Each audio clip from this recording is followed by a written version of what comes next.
जिसको हम डिस्कस करने वाले हैं वो है हमारा error in the measurement. Okay, so जो हम टॉपिक आज डिस्कस करेंगे वो है हमारा एरर इन मेजरमेंट।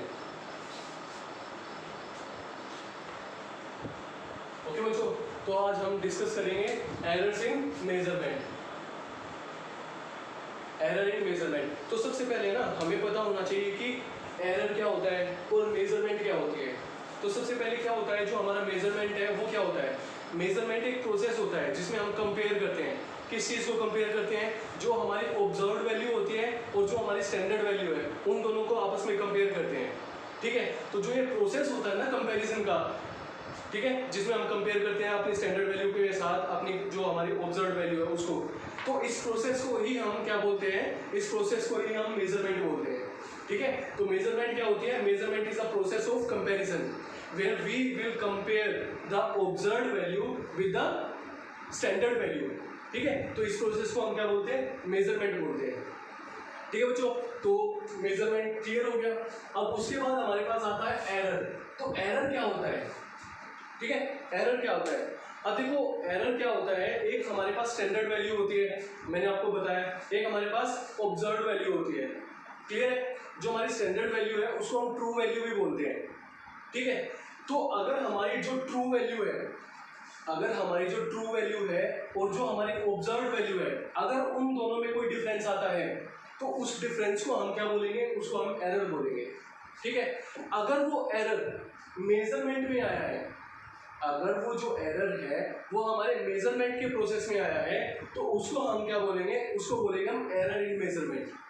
ठीक है बच्चों, तो जो ये कंसेप्ट है एरर का वो आई होप क्लियर हो गया होगा आप सभी को। ठीक है, तो जो हमारा मेजरमेंट का जो प्रोसेस है उसमें एरर कितने टाइप के आते हैं, उसमें जनरली 3 टाइप्स के एरर आते हैं। तो जो हमारा फर्स्ट एरर हो गया वो हमारा क्या हो गया, systematic error. Systematic error. Second error हमारा होता है रैंडम एरर।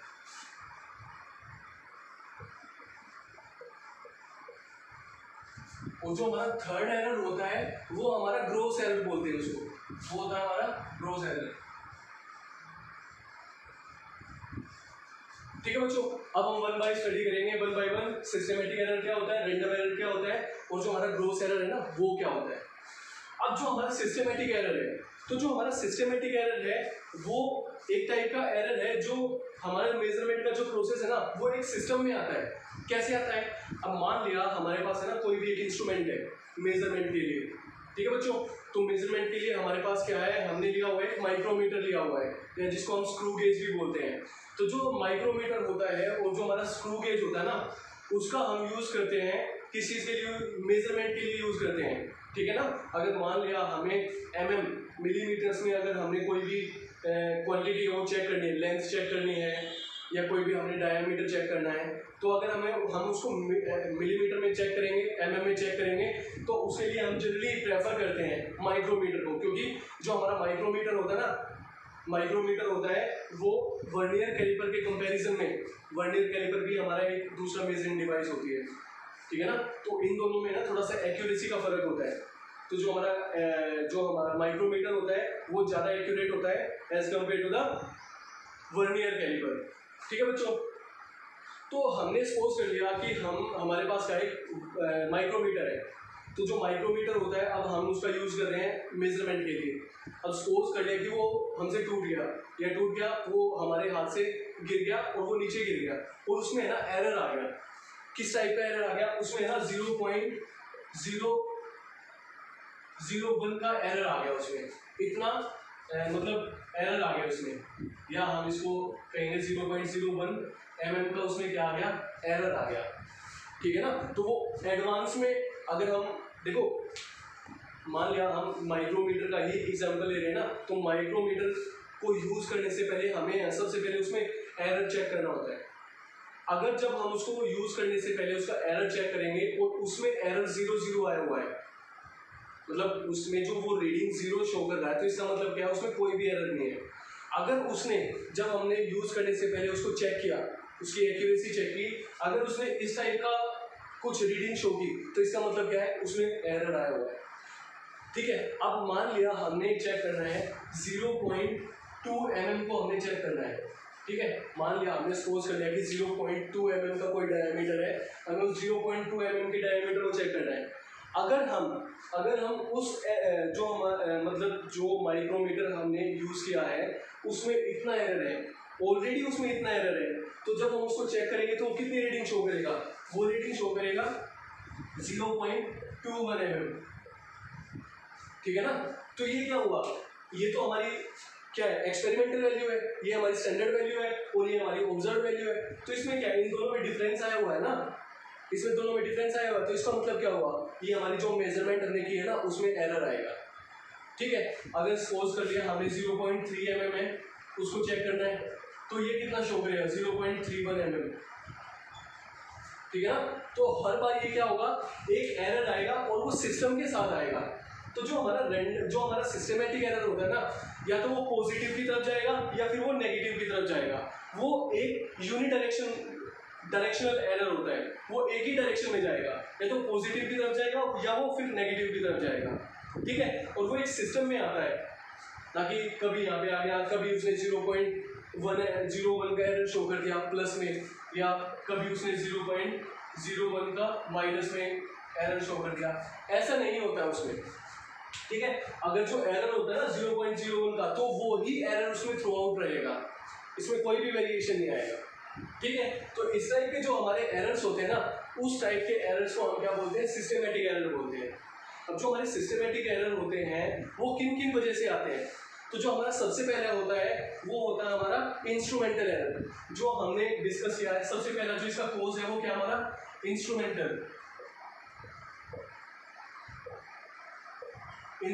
एरर। तो जो हमारा इंस्ट्रूमेंटल एरर होता है ना, वो भी हमारा सिस्टमेटिक एरर होता है। अब देखो, हमने 0.2 mm के डायमीटर को चेक करने के लिए हमने क्या किया? हमने क्या यूज किया? कौन सा इंस्ट्रूमेंट हमने यूज किया? हमने माइक्रोमीटर का यूज किया। और जब हमने माइक्रोमीटर का यूज किया, ठीक है, और हमने देखा कि जो माइक्रोमीटर है उसमें ऑलरेडी एरर है। ठीक है, अगर हम मेजरमेंट के लिए एरर वाले इंस्ट्रूमेंट का यूज करते हैं तो ऑब्वियस सी बात है कि हमारी जो मेजरमेंट है उसमें एरर आएगा ही आएगा। तो एरर ऐसे आएगा, इस तरीके से आएगा। तो ये हमारा फर्स्ट इसका कोज हो गया। जो हमारा सिस्टमेटिक एरर है वो किस वजह से आया? वो हमारा इंस्ट्रूमेंटल एरर की वजह से आता है। तो ये तो इसका फर्स्ट कोज हो गया। जो इसका सेकंड कोज हो गया वो होता हमारा इम्परफेक्शन।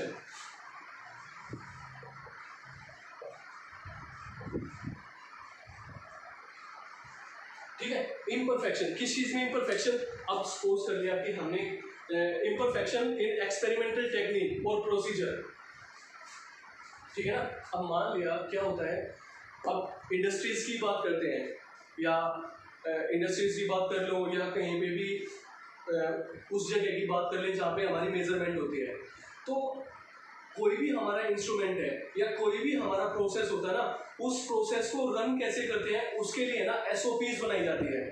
एसओपीज होती है हमारी स्टैंडर्ड ऑपरेटिंग प्रोसीजर्स। ठीक है, तो हम जो भी हमारा न्यू कमर कोई भी होता है, अगर उसको चेक करना है, प्रोसेस को चेक करना है, तो वो क्या करता है? वो सबसे पहले ना उस एसओपी को चेक करता है, मतलब जो उसका स्टैंडर्ड ऑपरेटिंग प्रोसीजर है ना उसको वो चेक करता है।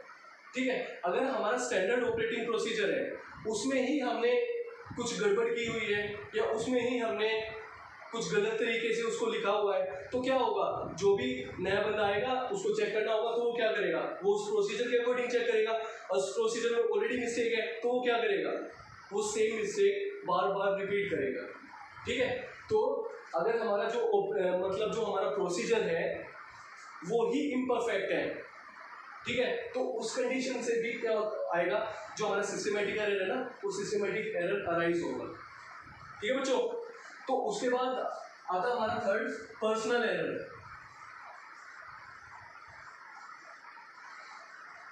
पर्सनल एरर, तो पर्सनल एरर कैसे आता है?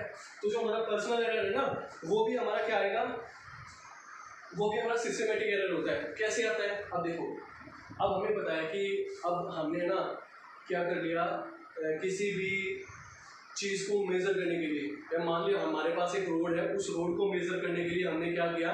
हमने 10 बंदे हैं उनको सिलेक्ट किया, और उनमें से है ना हमने 2 बंदे ऐसे सिलेक्ट किए जो बिल्कुल मतलब जो बिल्कुल परफेक्ट है मेजरमेंट के लिए, और जो बाकी के 8 बचे हुए हैं ना उनको है ना अभी तक उनको मेजर करना नहीं आया है, ठीक है ना।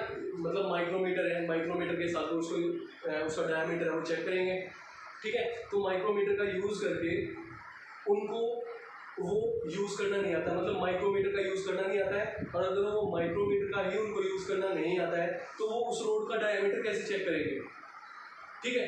तो अब क्या होगा, हम उनको बोलेंगे कि हमने है ना 10 पॉइंट्स पे उसकी रीडिंग को चेक करना है, या उसका डायमीटर है ना उसके डायमीटर को चेक करना है।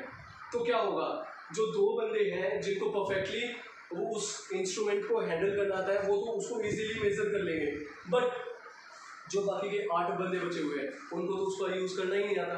अगर उनको वो उसका यूज़ ही नहीं करना आएगा तो वो क्या करेंगे, तो एरर आएगा ना। ऑब्वियस सी बात है कि वो मेजरमेंट है, मेजरमेंट में एरर आएगा ही आएगा।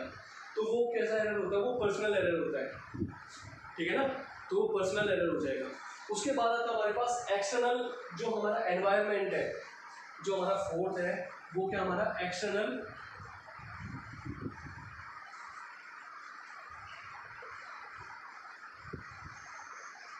जो हमारा एक्सटर्नल एनवायरनमेंट है उसकी वजह से भी हमारा जो सिस्टमेटिक एरर ना वो आता है। कैसे आता है, अब हम एक एग्जांपल लेके चलेंगे इस सिचुएशन को समझने के लिए। तो एग्जांपल क्या है, एग्जांपल है मान लिया हमारे पास 2 पर्सन है, ठीक है। तो हमने उनका जो वर्कलोड है ना उसको डिवाइड कर दिया।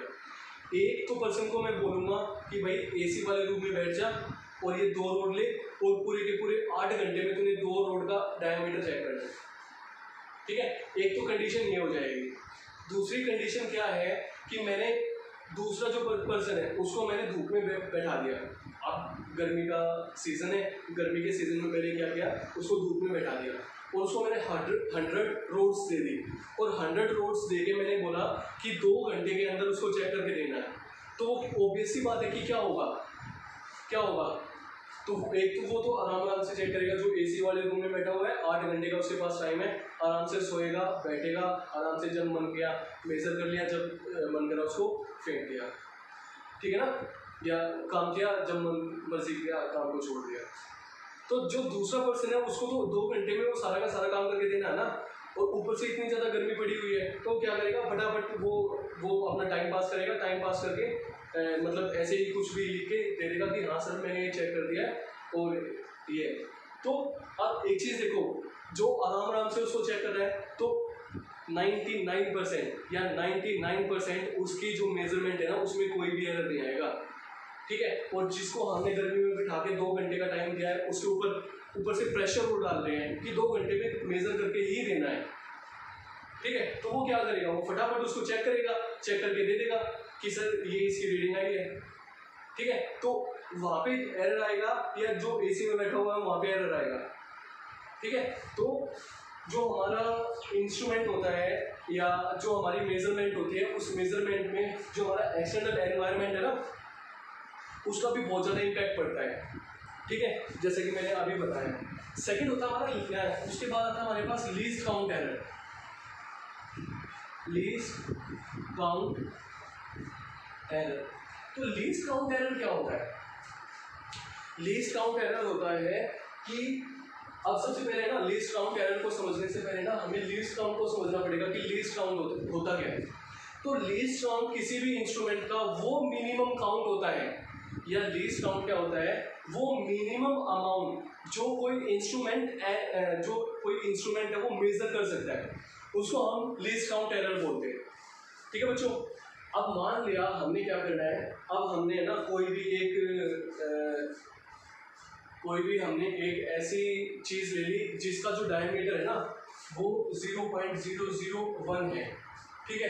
हमने एक तो उसको चेक करना है, बट हम इंस्ट्रूमेंट कैसा लेंगे, अब हमने सपोज कर लिया चेक तो हमें ये करना है, ठीक है।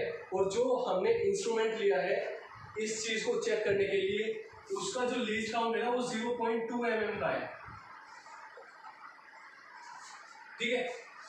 अब इंस्ट्रूमेंट तो 0.2 मिनिमम चेक कर सकता है और हमें कितना करना है 0.001, क्या वो उसको एक्यूरेटली चेक कर पाएगा, नहीं कर पाएगा, ठीक है, अगर हमें इसको चेक करना है तो इसके लिए हमें ऐसा इंस्ट्रूमेंट सेलेक्ट करना पड़ेगा जो इससे भी कम वैल्यू को एक्यूरेटली मेजर कर पाता हो।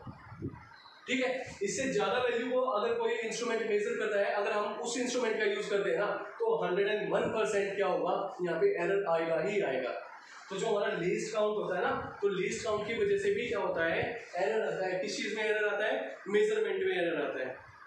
ठीक है बच्चों, तो इसी के साथ जो हमारा सिस्टमैटिक एरर है ना, वो खत्म होता है। ठीक है, अब इसके बाद हम स्टडी करेंगे जो हमारा रैंडम एरर है। तो जो रैंडम एरर है ना, तो रैंडम एरर है ना, वो कभी भी कहीं भी कैसे भी आ सकता है। तो इसी की वजह से इसको हम एक्सीडेंटल एरर भी बोलते हैं। क्या बोलते हैं इसको, हम इसको एक्सीडेंटल एरर भी बोलते हैं, क्योंकि ये कभी भी कहीं पे भी आ सकता है। ठीक है, अब इसको एक एग्जांपल के साथ लेके समझते हैं।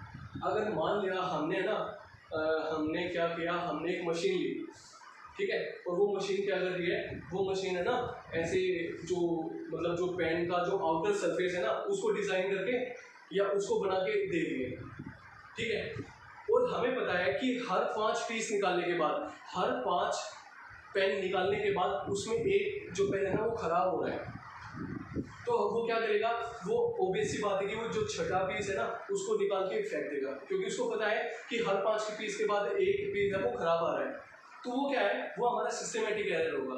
बट क्या हुआ कि मान लिया हमारी जो मशीन है वो कंटिन्यूसली चली हुई है, ठीक है, और वो हर बार है ना हर एक पीस अच्छे से निकाल दिया है और उसमें कोई भी एरर नहीं आ रहा है। ठीक है, बट सडनली क्या हुआ, उसमें कोई भी फॉल्ट आया, उस फॉल्ट की वजह से क्या हुआ, उसने धड़ाधड़ सारे के सारे जो पीस वो निकाल दिए, वो सारे के सारे खराब निकालना स्टार्ट कर दिए। तो इस टाइप का जो एरर है ना वो कैसे आया, वो सडनली आया, एक्सीडेंटली आया। तो इस टाइप के जो एरर आते हैं ना उसको हम क्या बोलते हैं, उसको हम रैंडम एरर बोलते हैं। ठीक है ना। अब जो हमारा सिस्टमेटिक एरर है, सिस्टमेटिक एरर आया क्यों, उसका कोज हमें पता होगा कि वो इन कोजेस की वजह से आया है। बट जो हमारा रैंडम एरर है ना उसके तो हमें कोज का भी नहीं पता होता कि वो आया तो आया क्या है, कहाँ से। ठीक है ना, तो इस टाइप के जो एरर्स होते हैं ना उसको हम रैंडम एरर बोलते हैं। और जो हमारा थर्ड एरर है जो बचा हुआ है वो हमारा ग्रोस एरर। तो जो हमारा ग्रोस एरर होता है उसको क्या बोलते हैं, ग्रोस एरर। तो जो ग्रोस एरर आता है वो हमारी केयरलेसनेस की वजह से आता है। किसकी वजह से आता है, ये हमारी केयरलेसनेस की वजह से आता है। अगर मान लिया हमारा मूड नहीं है काम करने का और हमें फोर्स कर रहे हैं कि बार बार कि काम करो काम करो काम करो, हमारा मूड है नहीं काम करने का, तो हम क्या करेंगे, बस केयरलेस हो जाएंगे और उस केयरलेसनेस की वजह से हम क्या करेंगे, गड़बड़ कर देंगे। तो गड़बड़ी क्या होगी, वो हमारा ग्रोस एरर होगा। ठीक है बच्चों, तो यहाँ पे जो हमारा टॉपिक है एरर का वो हमारा फिनिश होता है। तो उसके बाद हम क्या करेंगे, इसके बाद जो हमारा टॉपिक है उसमें हम अलग अलग टाइप के मैथमेटिकली हम डिराइव करेंगे कि हमारे कौन से एरर्स होते हैं। ठीक है, उनको हम स्टडी करेंगे। तो बच्चों जो हमारा नेक्स्ट टॉपिक है उसमें हम स्टडी करेंगे कि एब्सोल्यूट एरर क्या होता है, रिलेटिव एरर क्या होता है, और जो हमारा परसेंटेज एरर है वो क्या होता है। ठीक है, तो सबसे पहले ना इस एरर को समझने के लिए हमें मान लिया कि हमने ना कोई भी 5 ऑब्जर्वेशन लिए। ठीक है, तो हमने सपोज कर लिया कि A1 हमारी फर्स्ट ऑब्जर्वेशन है, A2 हमारी सेकंड ऑब्जर्वेशन है, ये हमारी थर्ड ऑब्जर्वेशन है, फोर्थ, और ये हमारी फिफ्थ ऑब्जर्वेशन है। ठीक है ना, ये हमने कोई भी एक इंस्ट्रूमेंट है उसके हेल्प से हमने 5 ऑब्जर्वेशंस लिए। ठीक है, अब देखो ये जो हमारे एरर्स है वो कहाँ पे आते हैं, मेजरमेंट में एरर आते हैं ना।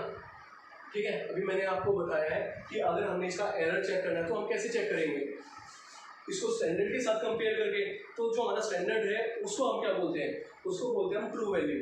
तो सबसे पहले अगर हमें यहाँ पे एरर निकालना है, कोई भी टाइप का एरर निकालना है, तो उसके लिए हमें क्या करना होगा, उसके लिए हमें सबसे पहले हमें ट्रू वैल्यू निकालनी होगी। तो ट्रू वैल्यू कैसे निकालते हैं वो मैं आपको बताता हूँ। तो जितनी भी हमारी ऑब्जर्वेशंस है ना,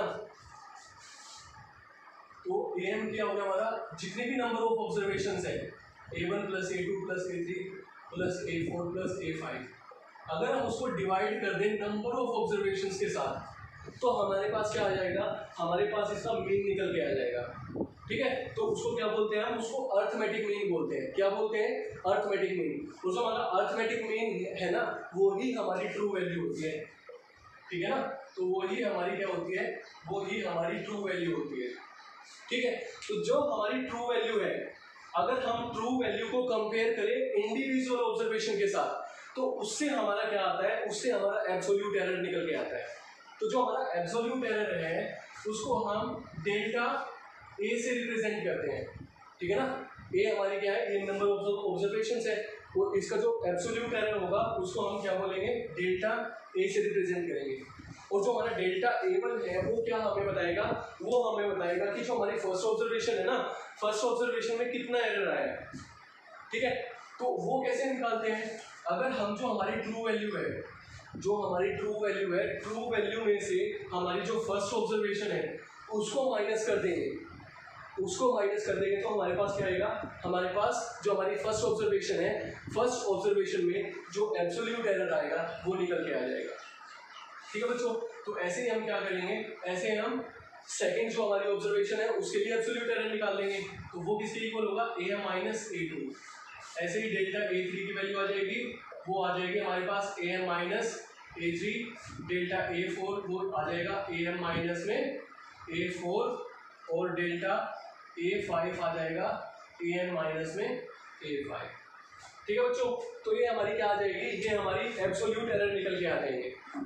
ठीक है, अब एब्सोल्यूट एरर तो आ गया हमारे पास, अब हमें एब्सोल्यूट मीन एरर निकालना है। तो एब्सोल्यूट मीन एरर हम कैसे निकालेंगे, डेल्टा AM। तो जो हमारा डेल्टा AM है वो क्या रिप्रेजेंट करेगा, वो रिप्रेजेंट करेगा एब्सोल्यूट मीन एरर। तो जो हमारा एब्सोल्यूट मीन एरर होता है वो क्या होता है, उसको हम कैसे निकालते हैं, उसको निकालते हैं mode of delta A1 plus, मतलब जितने भी हमारे एब्सोल्यूट एरर आए ना उनका मोड और उनका हम मीन निकाल देंगे। कैसे, delta A1 plus mode of delta A2 plus mode of delta A3 plus mode of delta A4 plus mode of delta A5 divided by 5। ठीक है बच्चों, तो ये हमारा क्या निकल के आ गया, ये हमारा एब्सोल्यूट मीन एरर निकल के आ जाएगा। ठीक है, ये हमारा क्या आ जाएगा, एब्सोल्यूट मीन एरर निकल के आ जाएगा। ठीक है, अब उसके बाद देखो एब्सोल्यूट एरर आ गया, एब्सोल्यूट मीन एरर आ गया, अब हमने रिलेटिव एरर निकालना है। तो जो हमारा रिलेटिव एरर होता है वो क्या होता है, रिलेटिव एरर, तो जो हमारा रिलेटिव एरर होता है ना वो डिफरेंस होता है ना, सॉरी वो क्या होता है, वो हमारा रेशियो होता है किसका, जो हमारा एब्सोल्यूट मीन एरर है और जो हमारा अर्थमेटिक मीन है उसका जो रेशियो होता है ना उसको ही हम रिलेटिव एरर बोलते हैं। ठीक है, अब इसके बाद हमारे पास क्या आता है, परसेंटेज एरर। तो जो हमारा परसेंटेज एरर होता है वो क्या होता है, अगर हम हमारा रिलेटिव एरर है, रिलेटिव एरर को 100 से मल्टीप्लाई कर देंगे ना तो वो क्या आ जाएगा, वो हमारा परसेंटेज निकल के आ जाएगी कि जो हमारे कैलकुलेशन है उसमें जितना भी एरर निकल के आए ना उसकी परसेंटेज निकल के आ जाएगी। ठीक है, तो उसको हम क्या बोलते हैं, उसको हम परसेंटेज एरर बोलते हैं। तो वो हो जाएगा हमारा delta AM upon AM into में 100। ठीक है बच्चों, तो ये हमारा क्या आ जाएगा, ये हमारा परसेंटेज एरर आ जाएगा। ठीक है, तो ऐसे हम क्या निकालेंगे, ऐसे हम हमारे ये बाकी के जो बचे हुए एरर्स हैं जो हमारी कैलकुलेशन है उन कैलकुलेशन में जो टाइप के एरर आते हैं ना वो हम ऐसे निकाल लेंगे। ठीक है बच्चों, तो I hope this lecture will be beneficial for every one of you. Okay, so thanks for watching that video.